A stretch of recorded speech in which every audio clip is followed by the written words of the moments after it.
be an example? That's a closed one. Good. So open and closed. Any others? What would be? Try to close his arms. Yeah, so defensive arm posture. Yeah, very good. Give me another. Give me another example of body language. What about if I stood like that throughout the entire presentation? What do you think of that? You died to a bee. Very good. Negative, no good. Bored, fed up. Yeah. What about if I stood like that? Confrontational.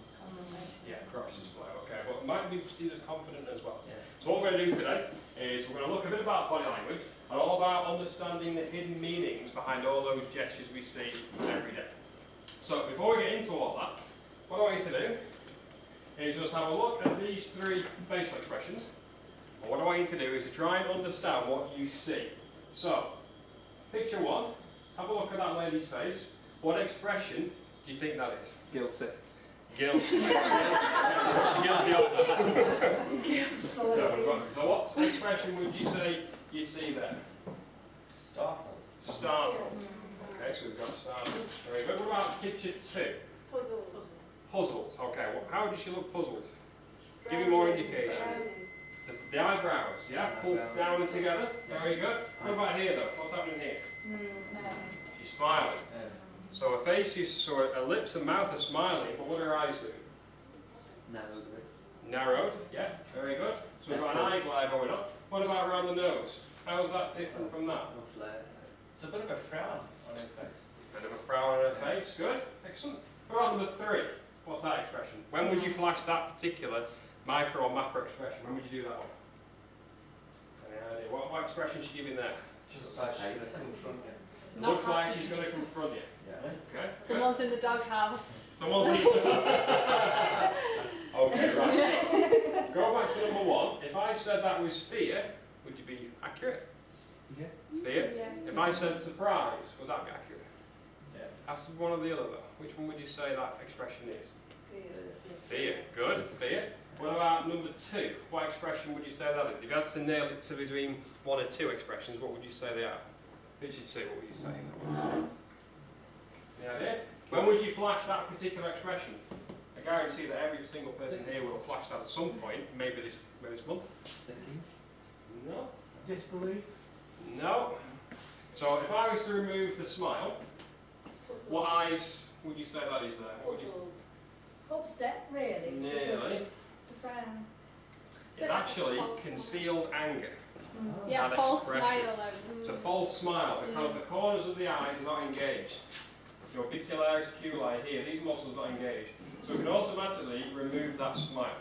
So what we look for here is furrowing in the brows. So that is an example of when you are angry but don't want to show it. So you use the mouth. We mask smiles. So that is an angry smile. What about this one here? What expression would that be? Just like it, yeah. Just about to hit us. Okay, well, what expression would you narrow that down to? So apart from aggression, what expression is that? Not quite. It's actually disgust. If you were just about to drink a beaker full of sour milk, you might make that particular expression. And it's when the nose goes down, the lips goes up. It's disgust. So before we do any training, these are three facial expressions you will see on a daily basis, and they form the 7 micro expressions we all flash. So we're going to come to those later on. So that's not too bad, so it's a good start. So we're understanding facial expressions. Did you know we've got 43 muscles of the face capable of creating 10,000 different facial expressions? Did you know that? So 10,000 different facial expressions. All we've got there is 3. It's quite difficult to differentiate which expression, especially this one here, because that's an example of concealed emotion, which is a micro expression. So with that in mind, we'll move on to what actually is body language, but before we do that, we'll go back onto some more expressions. So in this time, instead of in the face, we've got whole body expressions. So we'll start with number 4. Who's that? Who's that? Posh and Bex, David and Victoria Beck. Very good. So give me your thoughts on what's happening in this picture. Any ideas? Fire away. He's telling her to get a move on. He's telling her to get a move on. How's he doing that? Looks like he's pulling her. It looks like he's pulling. Yeah, very good. What about Victoria Beckham's reaction? How does she perceive this? How do you think she's taking this intrusion by David? Hostile. Hostile. How do you recognise that? Well, she's sinking back. She's sinking back. Yeah, very good. What about the distance between them, shoulder to shoulder? Yeah. Massive distance between them. What about David's expression facially? What's that expression? Any idea what that expression is? Caught. I've been caught. You've been caught. So apart from that, what would you say David's expression is right there? Any idea? Impatient. Sorry? Impatient. Impatience, yeah, very good. What's another word for impatience that we often feel that was on the second photograph before with the eyes? Anger. So we can see with his face here an angry expression. We've also got the palm over here, so David is leading Victoria away. What about her expression? It's the usual pout. Okay, it might be. But what expression would you say that is? Any idea? What expression would you say that is from Victoria from there? She's not happy, is she? She's not happy about being there at all. She's not happy. No, she's not. She's not happy. But how do we get to that stage? What are we looking at? Her overall demeanour. Remember what we said about open body position? Would you say that's an example of an open body position or not? Yeah. Yeah. Open body position. So they're in stride there. The problem with that photograph is taking her by the hand, angry facial expression. He's getting a move on, and she's leaving David behind. But any idea, if you can spot the other gesture which might be making David angry, if you can spot it, I'll give you 100 points. Because I've done this particular picture and no one spotted it. Any reason why David might be feeling angry? She's talking. No. Any other reason you can spot it? You might not be able to see it very clearly on that photograph from this position. Carrying shoes. No, I think I'm not quite sure what that is. No. Just across the car, although. Okay, where are they? What part of the world would you say they're in? Where would you say they are? Monaco. Monaco? Does it look hot? Does it look quite warm? Yeah. It looks quite warm. How do you know that? Tan. They're both tan. Very good. Nice, and they're both in short. Very, yeah, absolutely, yeah. Very good. Well, what do you notice about David's chest? Tremendously sunburned. Did anyone spot that? Hmm? Yeah. So David's chest is tremendously sunburned. So that might be flaring up, which is making him angry. What do you like when you got sunburn? Angry. You're really annoyed because you keep catching it all the time. So the reason why David might be feeling angry is because of paparazzi's all around him. However, it might be to do with the sunburn here. Because I know when I've got sunburn there, when I've been away to Canada, it really hurts. And when you're already angry about Victoria lagging behind, it's going to manifest the anger right in the face. So is that a good example of good body language? No, not at all, not at all. So then, moving on to picture 5. Any idea about picture 5? Happy in love. Happy in love. Yeah, keep going. What else you notice? How is that different between that couple and this couple? Closer together, good. Excellent. What about facial expressions? Smiles, eyes wide. Very good. Yeah, what else we notice? They're leaning into one They're another. leaning into one another. Very good. Excellent. The hand interlocking here. Very good. Are these real or fake smiles? Real. How do you know that? Relaxed. Yes. The eyes. Corner of the eyes engaged. This muscle here, orbicularis oculi, engages when we're really happy. Very good. Excellent. So we'll come back to that picture later on. Number 6. What's happening there? He looks disappointed. He looks disappointed. Okay. Anybody else? Guarded. Guarded. Yeah. Keep going. So don't look at his actual demeanour and posture because he's handcuffed. I've actually just tripped that, snipped that little bit off. He's actually handcuffed. And here is riot police. This guy has just been arrested. Okay? What facial expression is that? It's asymmetrical, meaning it only appears on one side. Half a smile. It's half a smile. What do we call half a smile? Guilty. Smirk. Contempt. It's called contempt. He's flashing an asymmetrical smile on the left-hand side. When do we flash contempt? You'll all do it. Caught out. Maybe. Handcuffs. You'll flash contempt because he knows something you don't. And that's why you flash contempt. Is when you know something that somebody else doesn't know. So he's just been arrested, probably because these guys, the riot police, don't know why, and he might be seeing the other person who actually committed the crime being arrested.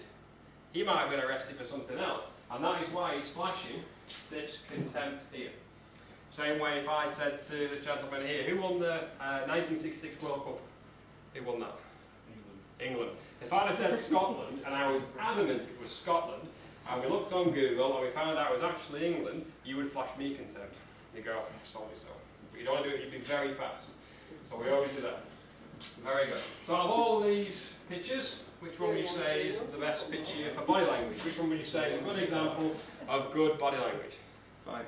Number 5, very good. Does that picture look familiar to anybody? You? It's me! It is, it's me and that's my missus. So we've got good examples there of good, happy body language. So, very good. So, with that in mind, what is body language? So I get this question all the time. It's how we send and receive wordless messages. So it consists of movements, gestures, expressions, micro-expressions, mannerisms, and speech tones. So what do we know about movements? Give me an example of a body movement. Basically, what I'm doing now, basically. What's a gesture? How does a gesture, and what's an expression and what's a gesture? Any ideas? Is an expression a facial thing, a gesture? Yeah, it can be a facial expression, yeah, but that'll come under micro-expressions. What's a gesture? So, Yeah, and moving with your hands, very good. And what's an expression? body as well. Is the same. Yeah, so gestures, we're looking at hands. Expressions, we're looking at what? Facial expressions, yeah. Micro-expressions, any idea what those are? What are micro-expressions? Any ideas? I'm sure you've heard them all throughout. On your face. So like ticks. Oh, sorry? Like ticks. No, it's not ticks. No, it's something different. Micro-expressions are expressions we flash on the face momentarily, and that's why they're called micro. So roughly, sometimes it could be 1/15th of a second. So you might miss them, and there are 7 micro-expressions which we're going to cover later, which we all flash no matter where we are in the world. Very good. What about speech tones, which comes under paralinguistic communication? Anyone heard of paralinguistics? If you've done NLP, neurolinguistics, you might have heard of paralinguistics alongside it. No? Anyone heard of paralinguistics? Production of speech. What I'm doing now, by elevating my speech or making it a little bit deeper, I talk like this. That's called paralinguistics, how we change our vocal tones. So it's a production of speech, not necessarily the content, which we're going to cover later. What about mirroring? Any idea what mirroring is for body language? Someone does the same thing as you. Yeah, so you mirror back. And what's that a good example of? Mirroring. Rapport. Yeah, to build rapport with each other. Good. Isopraxium, anyone heard that name before? That word? No? Anyone heard that before? No? It's a form of mirroring when you start mirroring each other's clothes. Did you notice that? When you start wearing things that maybe celebrities wear. Okay, so it's a form of mirroring. Why is timing and synchronization crucial in body language? Why is that up there? So what's timing and synchronization? Between body words of all of the above. Why is this so important with that? Actually do the recording. Yeah. You're actually getting. Exactly. So if I was being honest, I would have timing and synchronization between gestures, expressions, micro-expressions, mannerisms, speech. If I was being dishonest or deceptive, there's going to be an imbalance. So that's why timing and synchronization is crucial to spot honest body language, what we're going to cover later. Okay, so it's all to do with understanding the hidden meaning behind what we see. Throughout the day, you'll spot people making all of these, but you might not necessarily interpret what they really mean. So hopefully with this presentation, I'm going to reveal a few bits. So, that'll take us nicely on to myths. So we have to cover this because the amount of presentations I do, people put the hand up at the end saying, is eye direction indicative of lying? If I do that, does it mean my friend's lying? Stuff like that. So we're going to cover the main ones, myths surrounding body language. So the first one, so everyone does NLP, I'm sure you've heard of oculistics. Eye direction to spot deception. Now what do we know about NLP and eye movements? Any ideas? Up and... You've got eye patterns. Yeah, so you've got eye patterns. So up and right on a right-handed person is indicative of... Visual recall. Yeah, so visually constructed imagery. What about up and left? For a right-handed person? Visual recall. Yeah, visual memory imagery. What about for a right-handed person down and right? Any idea what down and right is for a right-handed person? Thinking. About what in particular? Logic. Emotions. Emotions. That's why when someone goes, oh, he looks downright upset today, because he might look down and right. Very good. Excellent. But what about eye direction to spot deception? So we're talking about internal monologue going on in the brain. But what about deception? Can you spot deception by someone looking up and right? Is that a good way of spotting deception? No. Why not? Why would you not narrow someone's eye movements down to deception just based on the eye movement up and right alone? Any idea? If they're going up and right, they're recording something they've actually seen. Not necessarily. It's visually constructed imagery is up and right. Up and left is memory seen. However, recent studies have suggested that by looking up and right, you can recall information that's happened 5 hours previous.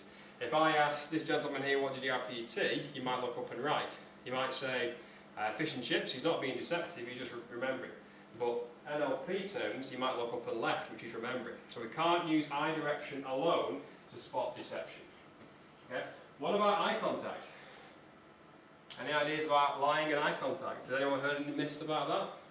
Look me in the eyes. Look me in the eyes and Yes, say that. look Exactly. away. Very good. So if I was telling you a story about my whereabouts last night, and I kept not giving you eye contact, what could that be a sign of? Lying. It could be a sign of lying. However, recent studies have suggested that liars are likely to give you more eye contact to see if they're not being believed in what you're saying.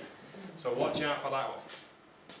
So what about one gesture means the same for everyone? What about that one? What about if I started doing this throughout this presentation? What does that mean? It means nothing because none of you know why I do that. I could do that to relieve stress. I might do that as a little tick I've got. So you can't rely on one gesture being the same for everybody. There are very few universal gestures. Any ideas what the main one is? It's universal no matter where we go. Whether in Bacup, Florida, Los Angeles, Australia, Papua New Guinea, India. What's one of the gestures we do, or everyone does, apart from facial expressions, which are universal? Nod. What's one gesture we do? Nod. Hmm? Nod. No, not at all, no. Smile. No. In Albania, the nods are the other way around. So if you want to say yes, you'll go like that. So it's important to rehearse cultural differences. Barry, what were you doing before you did that though? What were these doing? Shoulders. Yeah. So shoulder shrugs are one of the very few gestures that mean the same for everyone. Where you go, what does that expression mean? Don't know. Don't know. Don't know. Exactly right. Very good. So, what about cultural differences? Is body language the same? If I did that to you, in Great Britain, what does that mean to you? Okay. Okay, good. What about in Greece?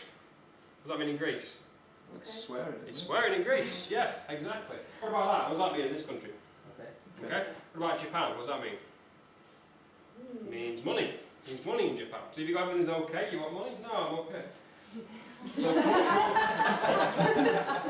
So cultural differences need to be rehearsed. So wherever you go in the world, it's a good idea to rehearse their customs. Because the last thing you want to do is create some kind of diplomatic incident just by doing this, walking down the street, next thing you're in jail. So another good example of a gesture, these are all called gestural emblems by the way, which we'll cover later on. So this one is a big one. Can you really tell when somebody is lying? Any ideas? Can you really tell? Or is it just a myth? Just people get lucky? What do you think? Can you really tell when someone's lying? If I was lying now, how would you know? If everything I told you now you didn't think was really the truth, what would I be showing? Any ideas? So how do you know that? How do you know that picture of me and that girl as my girlfriend? How do you know that? Because I've just told you. I could be lying. You said she was your wife a minute ago. Very good. That's more of a term when we're not married. That's just more of a term of endearment. Sometimes call the boss as well, but we'll point to that. So what about telling when someone's lying? Come on, give me an indication of when you think someone's being dishonest. We've all got friends. We've all got families. We've all got that one person throughout your friend list who you think is always lying. How do you know? I know. I certainly have. I've got one person in particular who's always lying through his teeth. I know full well he's lying. But what do you look for in particular? Any ideas? Isn't it just through calibration? Yeah, things sound too good to be true, don't they? It can't. Yeah. So it's a good example. Give me an example. Well, you just get to know by the reactions when they're saying something that you know is true for a fact. So when you say reactions, do they speak too quickly? Did their eyes go up? Is it speech errors? Is it Might trip themselves up. backtrap them? Yeah. So inconsistencies in the story. Good. Well, can you really tell them? I know somebody who yawns when he lies. He yawns when he lies. That's very. So how do you know he's lying then? What evidence have you got? Because I know what he's saying isn't true. Right. Okay. Because he's only in his mouth. It's like it is the old man lie thing. Okay. What about when someone's being honest? How do you differentiate deception from honesty? How do you know that? It's just a hunch. A hunch. Yeah. It's a feeling, but we need more than that. We need actual hard evidence instead of a hunch. I've got a hunch it might rain tomorrow. Might do, might not do. But I need to know when someone's being honest or not, because there's no good me accusing someone of lying or being dishonest, but I don't really know. So any ideas? How can you tell when someone's being honest? Give me an example of honest body language. Open. Open Always palm do that, gestures, don't yeah. they? So instinctively, very good. So open palm gestures are good examples, yeah. What about reverting to baselines? Anyone heard of baseline body language? No, you need to know that. Okay, right. Yeah. So let's move down. Anyone watch Lie to Me TV show? Yeah. Yes, we've got a few Lie to Me fans. Okay, is the show accurate or is it no? It's sorry. It's accurate. Okay, give me. Anybody else think it's accurate or not? I'd say part of it is accurate. Part of it's accurate. Which part? Well, you just, I don't know, I don't think all of it. Good. So give me an example of something that happened on Lie to Me. How did they solve a case? I watched it as well, by the way. How did they solve a case in Lie to Me? Generally, it's a video, Yeah, yes. video, oh look, he did this. Yeah, exactly, yeah, very his good. hands are doing this, and compare it to politicians. There you go, very good. So, Lie to Me. The show itself isn't actually all that accurate. The study and training behind it is. Has anyone heard of Dr. Paul Ekman in the body language world? Paul? Ekman. Paul Ekman. He's the one who pioneered this TV show, and all the scientific research behind it in kinesics, which is body language, was all used in the show Lie to Me. However, how it's used isn't overly accurate. You would never accuse someone of lying to you just because they put their hands in their pockets at one stage. You would never accuse someone of lying or being deceptive just because they flashed fear during an interrogation. So Lie to Me is good, but just take it with a pinch of salt because it's not how it works in the real world. So the next one, baselines.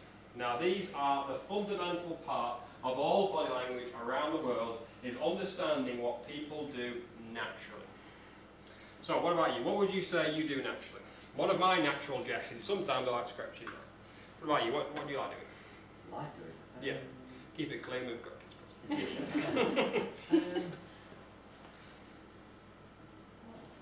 Don't know. I'll keep an eye and I'll see what you do. Okay. So I'll give you an example of baseline body language. Let me use an example. So who's your best friend?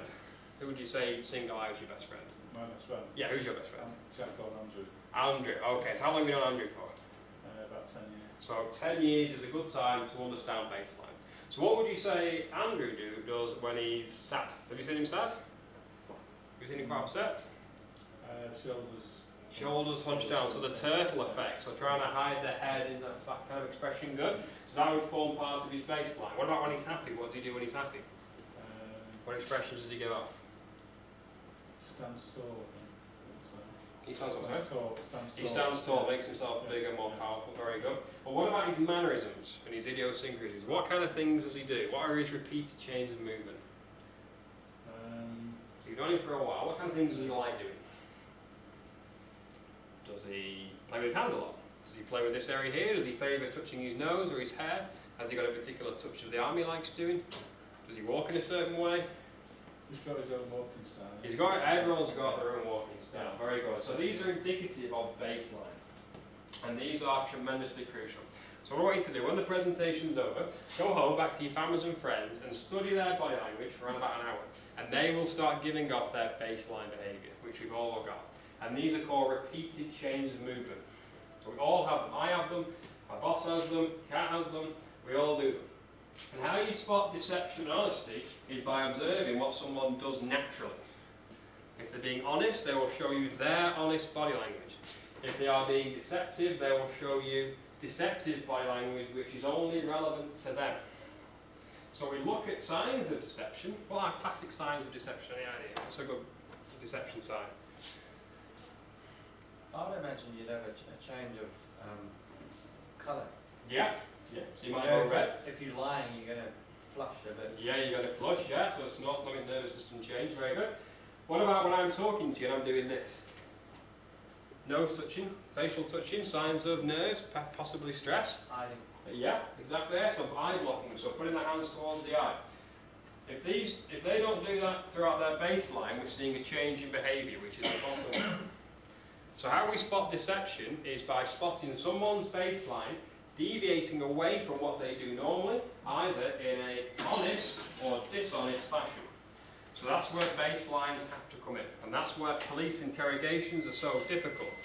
Because if you just bring Joe Bloggs in off the street sitting down asking him about a crime, you're going to have no idea what this guy does normally. You have no idea what he does when he shows stress, when he's telling the truth, when he's honest, when he's sad, when he's fearful. you've no idea. So these are the main myths surrounding body language. Have we got any other myths that you've heard of about body language?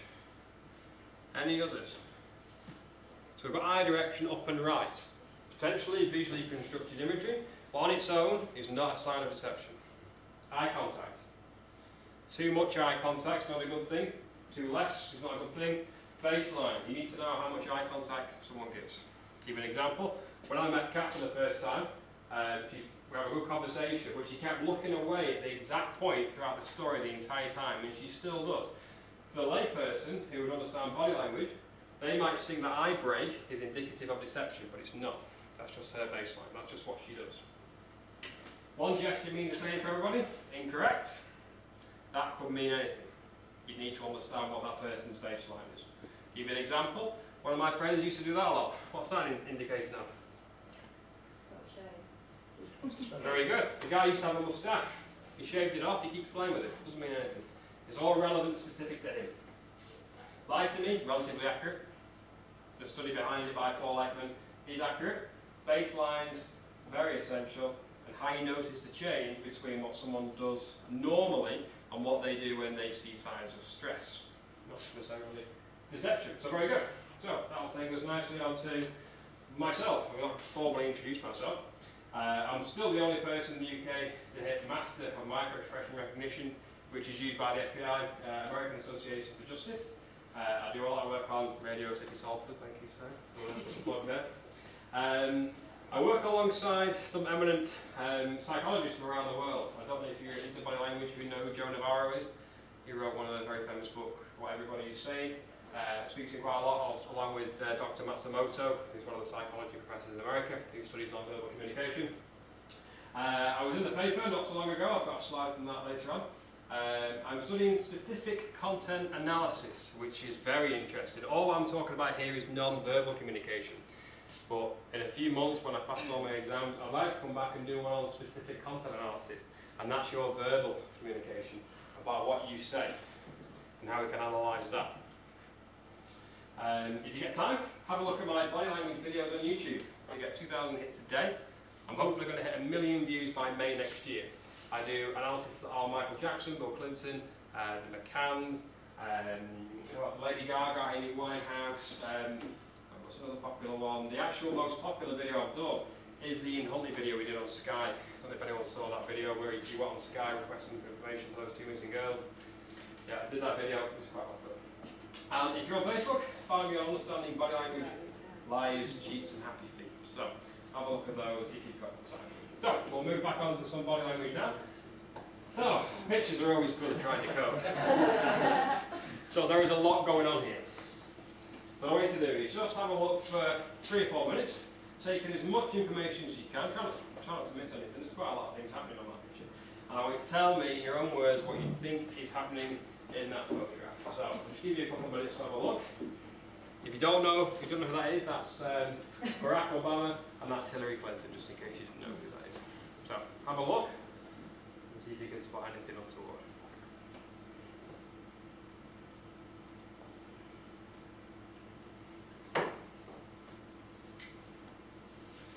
Right, I think that's long enough really. Right, so, who wants to go first? There's a bit of mirroring going on there. Yeah. A bit of mirroring. Right, how do you think? Well, the hands are similar. Okay, interesting. I mean, I can't really see her legs, but it looks like they're both crossed. Yes, they're both crossed. Good, yeah. It's like bookends, you know. Yeah. Leaning away from each other. Very good. Yep, good. So let's start with Hillary. She's on the left. Left's always good. What do we notice about her demeanour straight away? She seems to be more defensive than him because she's more turned with her back to him, where he's a little bit more straight on. Yeah. So we use this, and that example of blocking is that when we turn our backs on somebody. But why she got a chair turned in? Good observation, yeah. Why has she got a chair turned in? Any ideas? She might be more comfortable in that position. We don't know. But apart from the chair, what else do we spot? Looks like she doesn't believe what he's saying. Doesn't? Who's saying? What he's saying. Oh, okay. He's not saying anything though. He's believes lips are closed. I thought his lip looks like Now we've got an example of lip locking there where he's hiding the lips. Good. So what about Hillary? So, first thing we notice here, we always start with body language from the legs up. Any idea why? Why don't we start with the legs, body language? These are the most honest part. You always start with the legs and work up. The face, from our young age, we've always been told to conceal information on our faces. So that's where the term poker face comes in. Unfortunately, we can't do that with our legs. These point in the direction where we want to go. So we always start with the legs. What's Hillary doing here? Cross the ankles. Cross her ankles to the front of the back. What's she doing? Towards the back. So we've got an example of leg ankle folding here, which is an example of what's feeling behaviour. When would you do that? Defensive. Good. So we'll work up the way to the torso. So we reach at this point here, this expression here. What's that? Barrier. Barrier. Restraint. So we've got our restraint. Elbow is pointing where? Towards the person that's interviewing it. Good. Shoulders moving in where? That direction, towards the person. Head movement is what? Slightly up. Good. Facial expression. What do you say that expression is? What expression would you give if you were sat in that position? So if your legs are like that, making a restraining gesture, we've got clusters of repeated movement, what would you say that is? Is that frustration?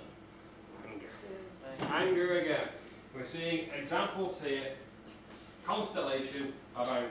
So we've got a defensive barrier here, we've got a restraining gesture with the wrist here, and we've also got the head slightly leaning back, and it's relatively neutral, but because we've got clusters of movement, we can generally work out how she's really feeling. It's not good. Not good at all. So what about the other guy here? What about Mr. Obama? How's Barack taking the news? What expression is he giving off? Disinterested. Why is he winning that argument? Why is he winning that? What's he doing? What's he doing that Hillary's not doing? He's looking down the way. If I did that to you throughout this interview, throughout this presentation, what would that mean? It means I've got all the answers. Relax, yeah. If you ask me a question and I brought up the steeple gesture, it means I know what I'm talking about. I might be talking complete rubbish, but my body language is confident and powerful, and I can steeple. If I'm feeling really confident, I'll just steeple like that. I'll move it towards it. Barack can't make a steepling gesture like that, because it would look awkward and look wrong. So how he manifests the confidence he's got in himself, he makes a steeple with the fingers. Just do that for me. Does that feel confident? You know what you're talking? Imagine you're getting your point across and you steeple with two fingers and you point it. How confident does that make you feel? You might have no idea what you're talking about, but just because you're doing that, it looks like you know what you're talking about. Oh, I'm going to make a mistake. So, Barack Obama here is making the steepling gesture. So, in essence, non-verbally, he believes he has all the answers and he can't wait to be interviewed. Obviously, he's defensive. He's got a leg barrier here by crossing his right leg over his left. So we've got a defensive barrier here. Don't talk to me. Facial expression, what's that? Any idea what facial expression that is? He's bluffing his eyes. Yeah, so he's making an eye block. Now that photograph might have been taken as he blinked. We don't know. But what about the pursing of the lips? What's that? Give me an example of what that expression is. Frustration. He's frustrated and he's using the lips here as an example of frustration. However, he's winning the argument silently by making a steepling gesture. Try it. Next time you're having a disagreement with somebody, just bring out the steeple. All you've got to do, tell them it. And it'll automatically assume that you know what you're talking about. Barack can't make the full steeple because it'll look awkward, but he makes it silently, two fingers. And if you think about it now, if they're having a disagreement, and I've told you everything about body language there, does it look like he's got the answers now? Does it look like he knows something about it? If somebody else doesn't, if for example you're having an argument with your wife, Yes. and she's not aware that that's a confident posture, It might upset you even more.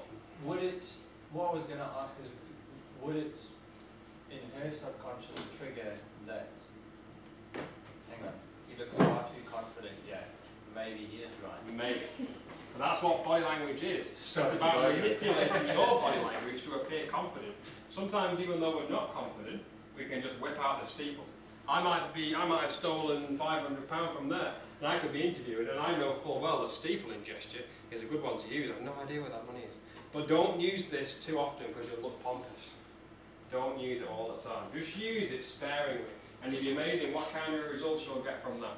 What if two people in an argument but doing it? It's a nightmare. It's like the old cake around, isn't it? A nightmare. Generally you wouldn't, because not a lot of people know about steepling. But politicians, I presume. Oh, God. No. Politicians have body language coaches like myself. He would know this. So Barack might not have used that particular gesture instinctively. It's been learned. He's been taught that. I teach people that particular gesture. It's a great one. And he's not using the full one because people spot that and look out of place if he started doing that. It looked terrible. So just by using the fingers pressed together, great example of a power play. That's a great example. So with that in mind, let's just move on to the next one. Right, okay, so signs of stress and honesty. Now these are great. Now these really are great. Now, I don't know if you've read any books on body language. Anyone read any good books? Any famous authors you've heard of? Alan Pease, Alan and Barbara Pease, yeah. Okay, you won't find examples of these in any of those kind of books. Your Alan Pease books are your very basic starting point of body language, and then you move into actual kinesics, and that's what this is. So what we're looking at here is examples of potentially deceptive behaviour and examples of potentially dishonest or honest behaviour. So we're looking at illustrators. Now, okay, so what would illustrators are? So illustrators help the listener understand the speaker's verbal communication. So if I was talking to you and I was using expressions like this, what would that be an example of? An illustrator. If I was, let's say for instance I was in the gym, I do work in the gym, it's my main job, and I wanted to show someone how to use a piece of equipment. I would use an illustrator in that respect. So this is the chest press, I would use that. So I'm mimicking the action that I'm talking about. So an illustrator helps the listener understand the speaker's verbal communication. Whenever you see anybody using their hands, which has timing and synchronization between what they're saying and what they're doing, it's a good sign. Throughout police investigations, if you see people making illustrators, statistically speaking, they've got a higher probability of being innocent. So watch out for that one. Adapters. You'll see these throughout your day. These do not help the listener understand the speaker's verbal message. A good example of an adapter is if, let's say we were in a conversation and some money had gone missing in the bar and I was telling you my whereabouts. An example of an adapter is putting my hand around my mouth, so you might not be able to hear what I'm saying. And that's a classic example of an adapter. Another adapter is placing the head behind the back of the neck, like this. It draws the focus off the verbal communication and onto the non-verbal. So adapters are signs of stress occurring in the body, which we're going to come to shortly. The next one is emblems. So a gestural emblem is something that speaks for themselves. So it's also a variation of sign language. So if I did that, what does that mean? 3. It's a gestural emblem. If I did that, what does that mean in this country? Okay. Good. So these are examples of gestural emblems. So it's behaviours that don't need an understanding, you already know what they are.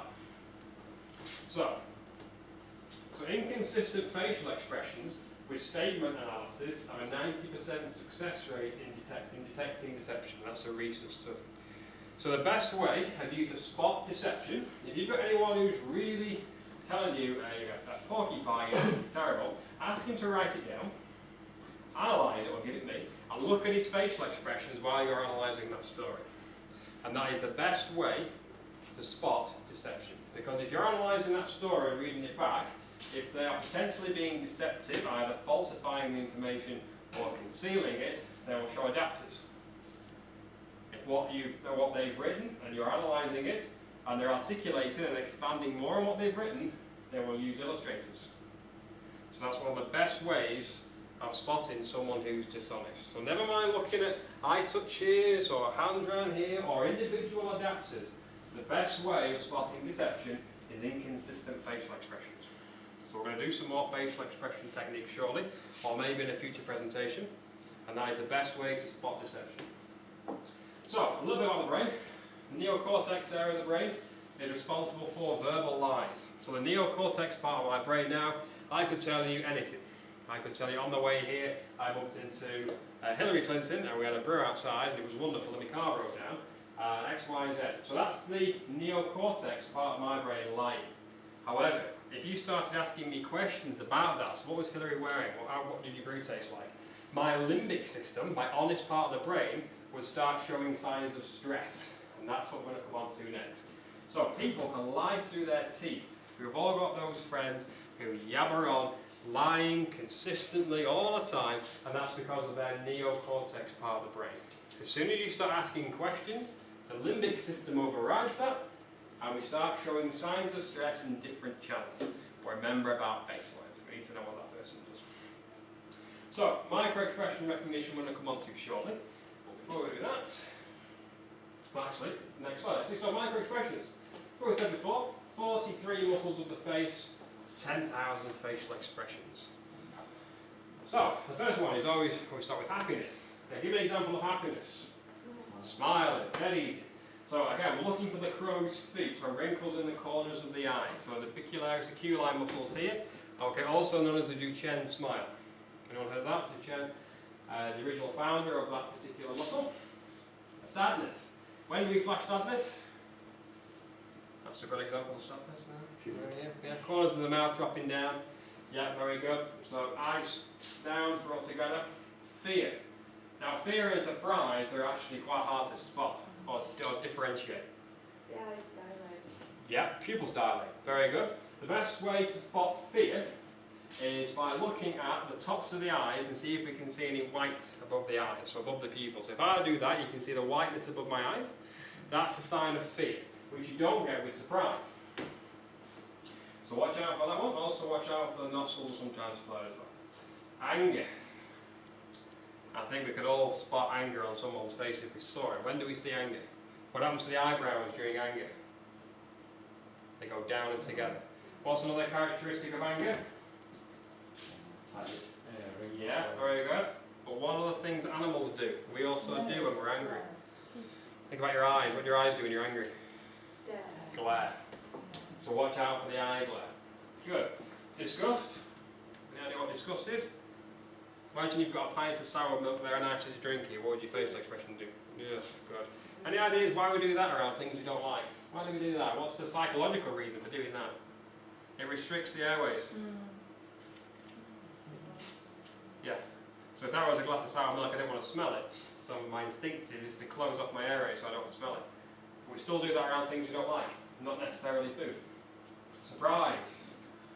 Surprise and fear are often linked together. The thing with surprise is the cheeks go wider.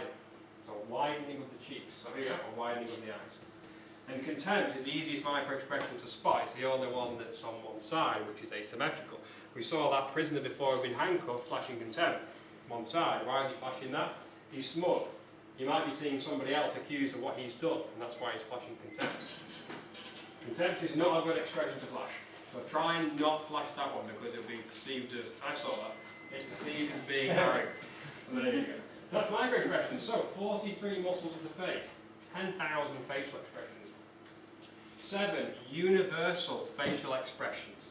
So no matter where you go in the world, out of 10,000 facial expressions, these 7 will flash on people's faces no matter where they live, age, race, demographic, gender, you name it. Just these 7. These are universal. If you go to Papua New Guinea tomorrow, the indigenous tribes, you will spot these expressions. Okay? And these are from birth. We don't pick these ones up. These are what are inborn with us. So that's micro-expressions. So, with that in mind, another good analysis of here. I have a thing for presidents, I think. So what can we spot here? This is a great example of power play. Don't cross the dots. Good. Let's have a look, a couple of minutes. Now we know there's quite a lot. There's 4 people in there. It's not the greatest picture for quality, but we'll get by.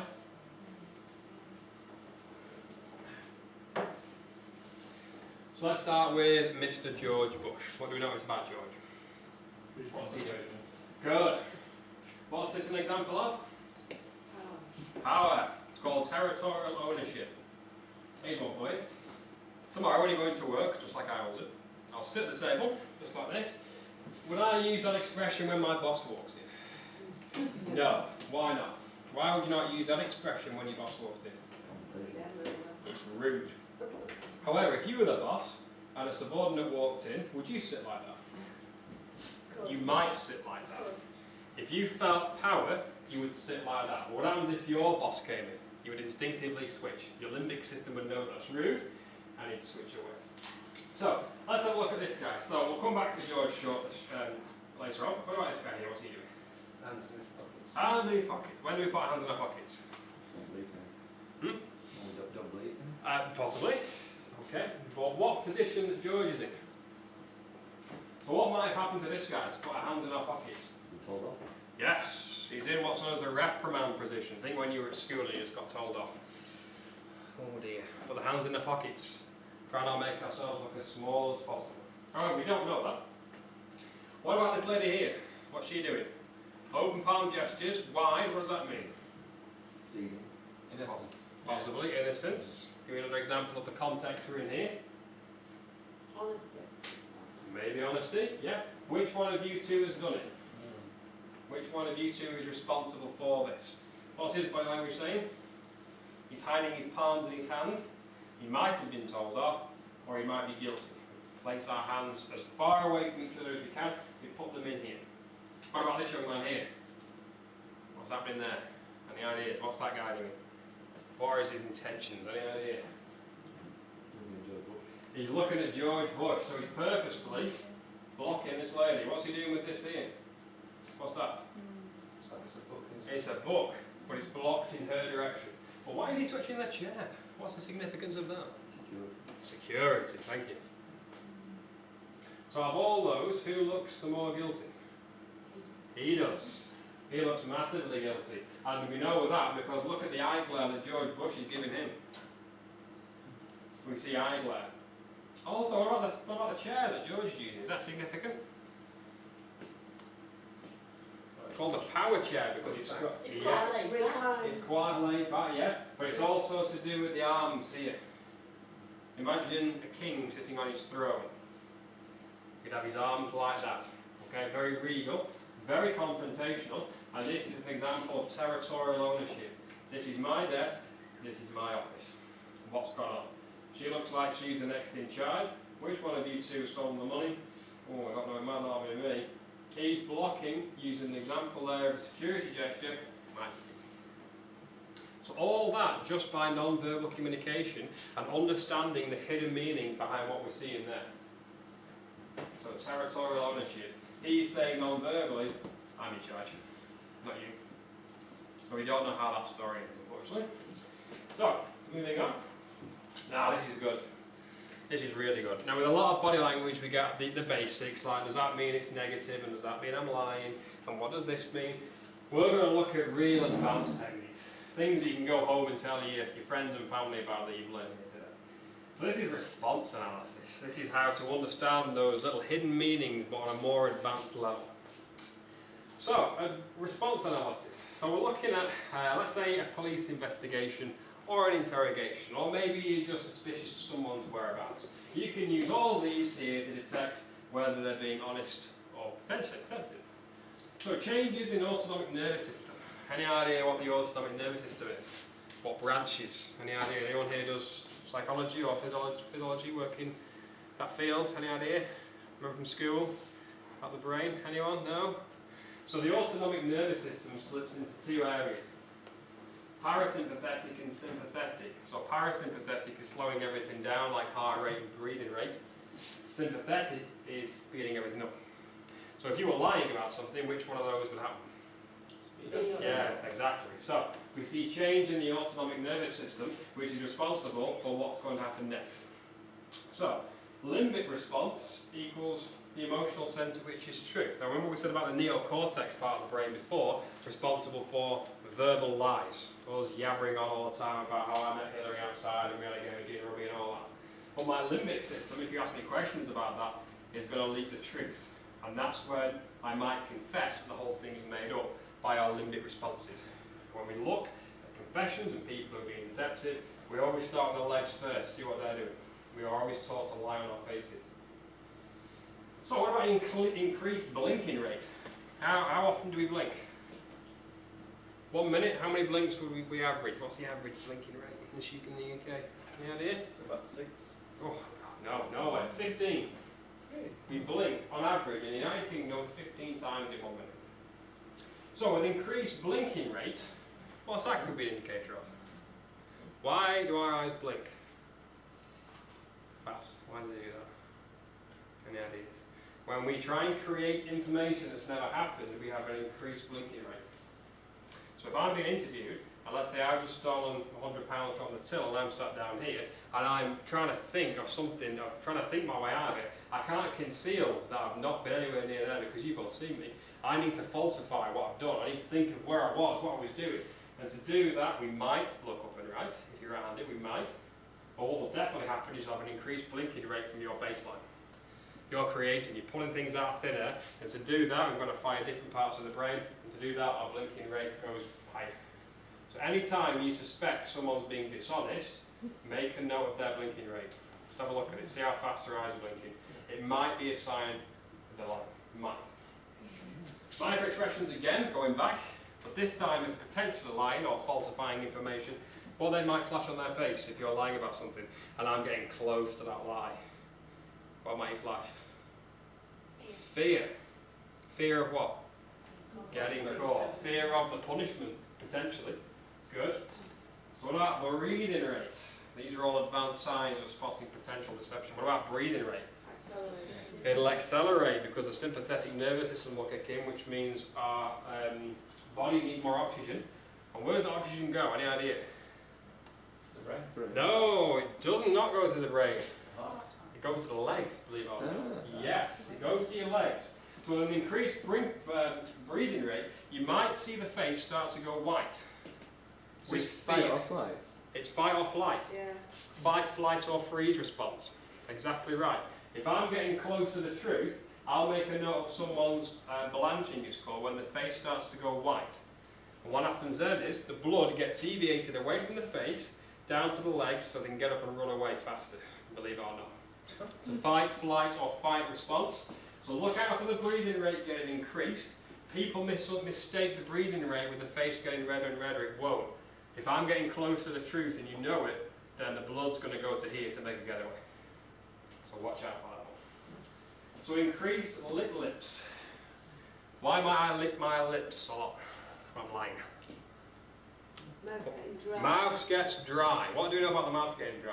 When you're nervous. Yeah. Yes, very good. Now then, in around about 40 AD, one of the interrogation techniques used in China was this. Let's say, for instance, this guy here was accused of stealing some chickens.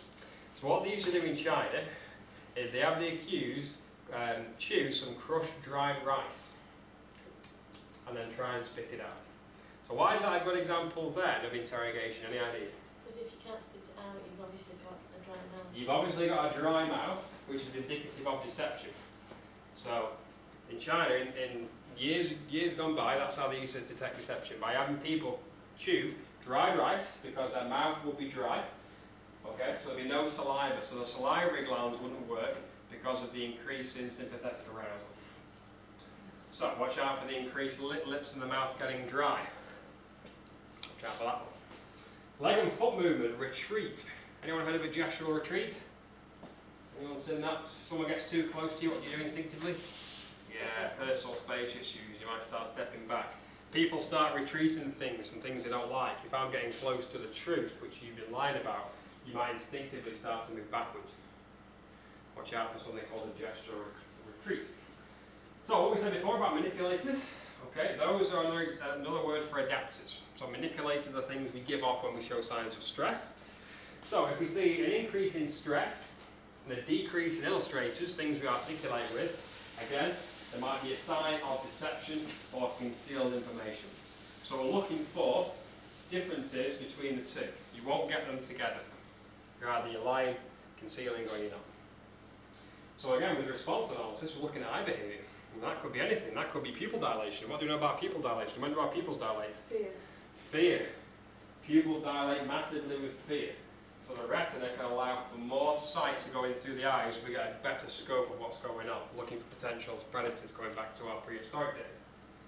So pupil dilation, again, could be an indication that someone's lying, or pupil constriction when they go in, become quite beaten. So any questions on that one? What about the carotid artery behaviour? The carotid artery, where's the carotid artery? In your neck. Yeah, side of your neck. Starts it starts to pulsate under signs of extreme stress. Where's the blood going to? It's an artery. Where's the blood going towards? The brain. Yeah, so arteries lead oxygenated blood away from the heart towards the brain. Why would the brain need more blood? Why would that happen? Because it's thinking. It's thinking more. It's creating. It's pulling things out of thin air. So if you're really savvy about body language and you've got access to someone's neck, if you're getting close to the truth, just keep an eye on the carotid artery, especially on the left-hand side. It might start to flicker and pulsate, and that's with an increased demand on the brain. But again, you would only know that by an increased blinking rate, because your brain is asking for that blood to deviate away from the heart and away from the legs. So with that, you'll get an increased blinking rate. So these two, where's the blinking rate? These two almost go hand in hand. And you can't control that because that's the autonomic nervous system. It's happening automatically. You can't control it. So these are advanced techniques. If you really want to get good at spotting body language, try and have these in your arsenal. So when someone's talking to you you've never met, keep an eye on these things here, and you'd be amazed what they actually look like when you see them up close. But again, watch out for baselines. Blinking rate. You need to know if someone blinks a lot generally, or not a lot. So these are good. So that's advanced techniques. So we're going back to micro-expression recognition here. Okay, so we're going top left. What expression do you see there? Any ideas? Blocked anger. Maybe concealed anger. Not maybe. With anger we get what? He's showing false emotion. He's showing a false emotion. So what's he trying to conceal? Well, not doing a very good job of. Being upset. He's upset, maybe upset. Yeah. He might be upset. What would you say that expression of? It's not one of the ones we've covered, but it could link into sadness. He's been caught at something and he's trying to show remorse. Shame. Fantastic. Very well done. He's showing shame. Head down, eyes down, corners of the mouth pressed down. Shame. You see that expression on someone's face, give them a reason to confess what they've done wrong, they will confess. Remove the threat of punishment, give them amnesty from what's going to happen to them, and they will show that. So I expect that gentleman in the next maybe 5-6 seconds might confess what he's done.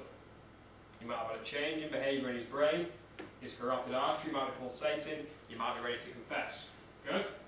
That picture there, what expression do you see? 10 points if you get the right answer.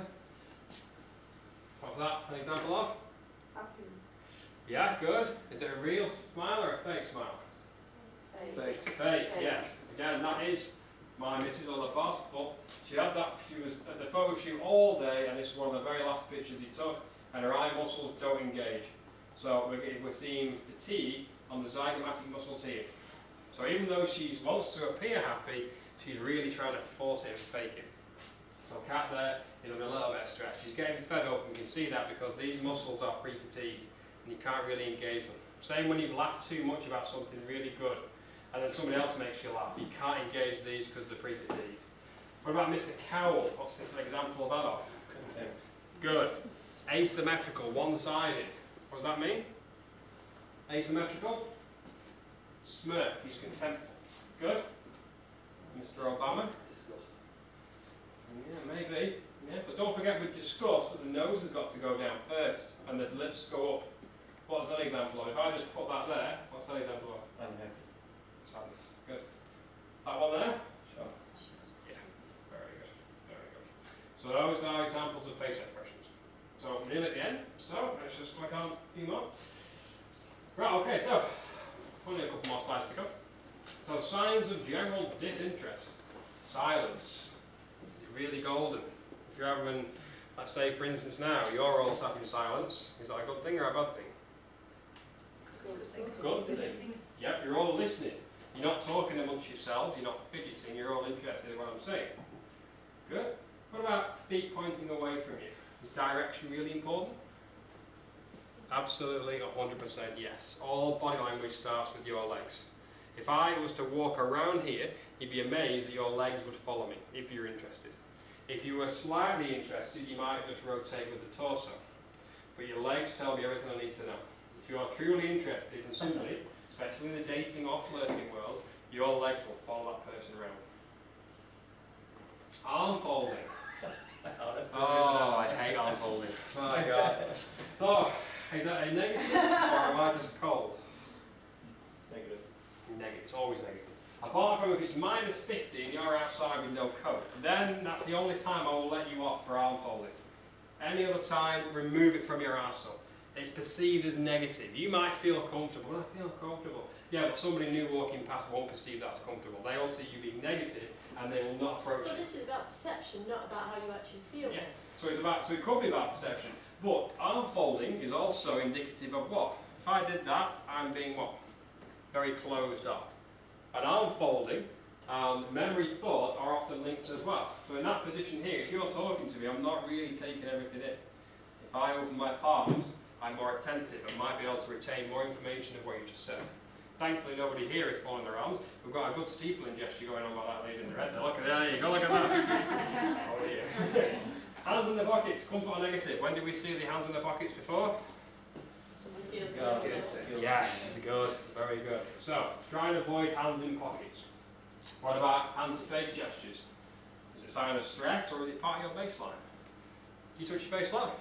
Anyone got a particular one they do? A couple of my friends like doing that quite a lot, or doing that. Anyone got I do that when I'm stressed? stressed. When you're stressed, we see hand-to-face gestures when we're stressed about something. You might not want to give it away now, but a lot of people use pacifying gestures to relieve stress just by touching there. Lack of facial expressions. What does that mean? When you don't flash things on your face. What does that mean? Are you bored? Are you tired? Are you fed up? What does that mean? As you get tireder and tireder and tireder, the facial expressions on your muscles start to dip. Because what happens? Blood goes to the legs, so it doesn't go to the face. What about unable to start a conversation? Is that a good thing or a bad thing? Contempt. Bad. Unable to start a conversation is a bad thing. If you're looking at someone who's unable to talk to you, what's their body language going to suggest? Arm folding. You'd be amazed how many people who fold their arms at that bar will not talk to anybody. A really pretty girl might come in here. Why is she not talking to me? Arm folding. Nightmare. Lack of eye contact. What's that like? Have you anyone who doesn't give you any eye contact or gives you too much? I've got one of my colleagues at work who just stares at you all the time. You break eye contact at all, it's like, my God. Is it a stare or is it a gaze? Yeah. Sorry? Is it a stare or is it a gaze? Well, if it's in this country, 4 seconds, then break. Give someone eye contact for 4 seconds, then break. What happens if you go to China or Japan and give someone direct eye contact? What's that like? Deeply offensive. If you ever go to Japan, do not look someone in the face or in the eyes for more than 2 seconds. Deeply offensive. Even if you're talking to them? Even if you talk to them, yeah. So if you go to Japan, China, the Orient, do not give direct eye contact for more than 2 seconds at a time. So how do they like, sort of talk? Yeah, they don't look at each other in the eyes. They look down. Watch any kind of film or any kind of documentary on Japan, you'd be amazed. You won't notice it. No one's looking at each other when they're talking, they look down at the floor. Because it's all about the hierarchy, especially in Japan, a gestural emblem. What do you do in Japan? You don't shake hands. What do you do in Japan? You bow. Good. Do not get that one wrong. Do not offer your hand to some Japanese businessman because it's perceived as being rude. You have not rehearsed their customs. You bow. So, to someone with the highest authority, like the emperor, how much you bow? All the way down. What's he going to do to you?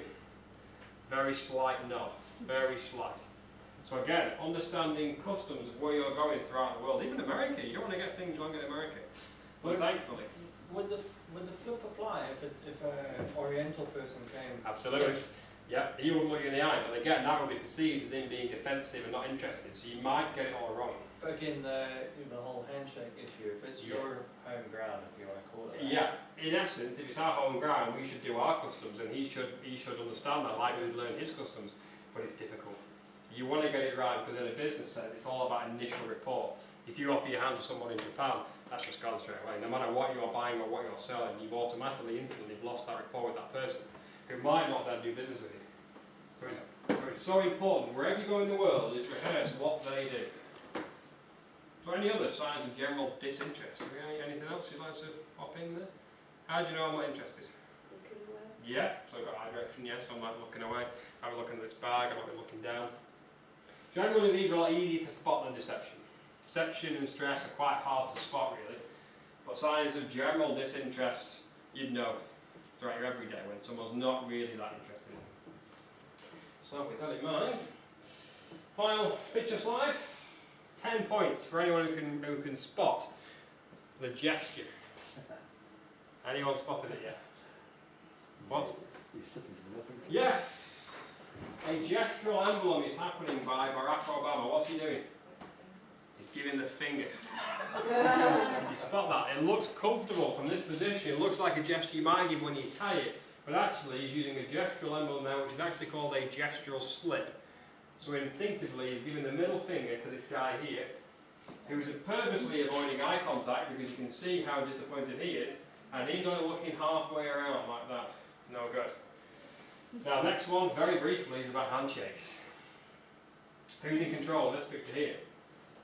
Bush. Bush. Why is that? Pull it in. Because he appears on the left-hand side of the photograph. Whenever you appear on the left-hand side of the photograph, you instinctively give someone the upper palm handshake. So you perceive to be in control. Examples of this going wrong is here. This guy is a nobody. But David Cameron is got himself in a right mess, and he's on the right-hand side of the photograph. So this guy is giving him the palm-up handshake. It looks like this guy is in control. Here, look. He should be the way around. He's the more eminent person in this. So David Cameron should be there, because he's now the receiver of the palm-up handshake. So if you want to perceive yourself to have more power, get yourself on the left-hand side of the photograph, which means you're on the right-hand side of the person. Palm-up handshake, very key. So here, it looks like he's in complete control, and that's why he's compressing his lips, because he knows full well that he's been silently upstaged. That's fine for photographs, but in general... In general terms, this will be orchestrated by a body language coach, or whoever's taking the photograph will know to get him on that side.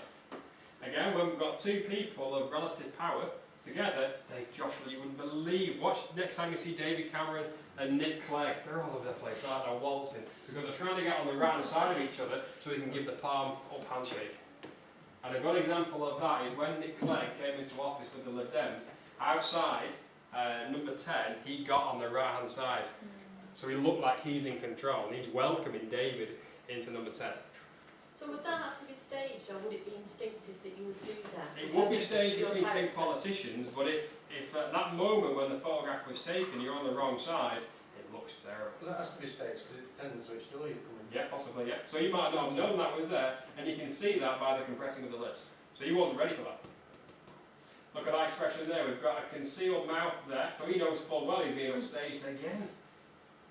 What about that one, very briefly? What's that in there? Non-verbally, that says, thank you for all your help, I'm in charge now. That's what it means silently. By placing here, it's almost an example of a double-handed handshake. Okay, and he's pressing his arm on the lower tricep bicep region. I'm in charge now. Thanks very much. So is that not like a way of leading him out as well? Possibly, yeah. It's basically, it looks, yeah, that's exactly what it looks to me like Barack Obama is saying to George Bush, thanks very much for all your years of service, I appreciate it, but now it's my turn. So if you find yourself on the wrong side of a photo, is that your get out clause, theoretically? If you find yourself on the wrong side here, it's very difficult. Try and step in as much as you can to try and create the barrier. Another example here, what politicians do is give the double-handed handshake. A good example now is ask the camera to go around here, go around the side, and then you clasp the hand there. It looks like you're actually in control now, but it's very difficult because you don't often have time to make that adjustment. What about the pulling in as well? Yeah, we'll come back. Well, if I ever come back, I'll do a full thing on handshakes. There's about 9 different handshakes you can give. How hard you squeeze, where you pull, how much pulping you do. It's all different. So there you go. So who's in control? Not him. He's flashing the finger. George Bush. This guy here, I don't know who he is. He could be the coffee maker for all I know. And he's staging David. And Barack here is non-verbally telling George, thanks for all your help. So, with that in mind, okay, very briefly, who's happiest out of all them lot?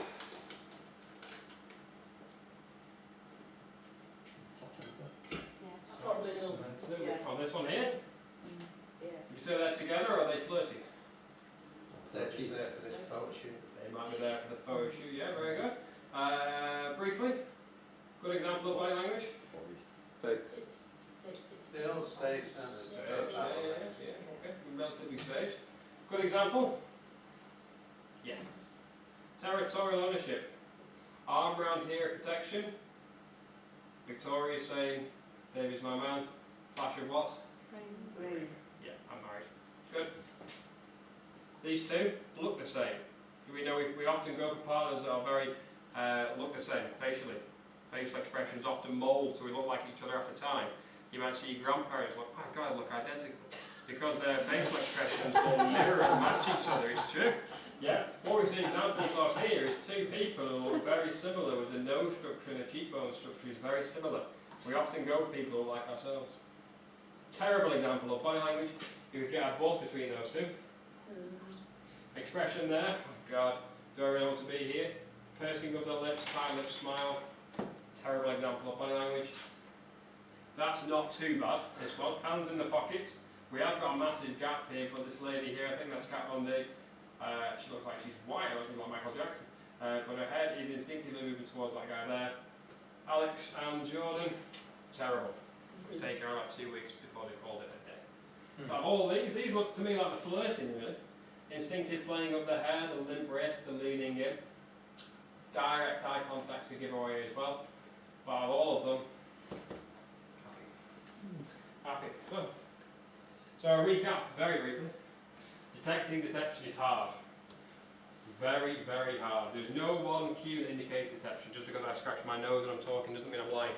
For every one person who does that deceptively, 200 people do that instinctively. There are only a few deception cues that have been identified as consistently reliable. Inconsistent facial expressions with specific content analysis. If some money went missing, you'd write down your whereabouts. Let's say some money went missing at 8 o'clock. I'd ask you to write your whereabouts between 7 and 9. I'd analyse it, pull you in, look at your facial expressions while I'm pulling it apart. Good way of spotting deception. Facial expressions, the more you know about them, the more signs of motivation you know of that person. You know what they're going to do next. You know what their intentions are. All on the face. So you know how people are feeling, how they're responding, by looking at micro-expressions of concealed emotion. So you know what their intentions are. And the final one. Body language gives you the edge in motivating people and leveraging their emotions and motivations. If you know how to manipulate your own body language, you can manipulate people's perception of you. Just like that. Whip it out the seat, walking around. So there you go. So I think a couple more slides just to show you briefly. Any questions? That was me in the paper. That's when I had a shaved head when I did my skydive. I was a little bit lighter around the middle. I was in the paper as well, and my certificate for my thing from Hunting Out is there as well. So I'll sign up afterwards. Thank you very much. So any questions? Any burning questions you'd like to ask? We take questions at the end. Yeah, I can take questions at the end, yes, indeed. There you go. So we enjoyed that. Thank you very much.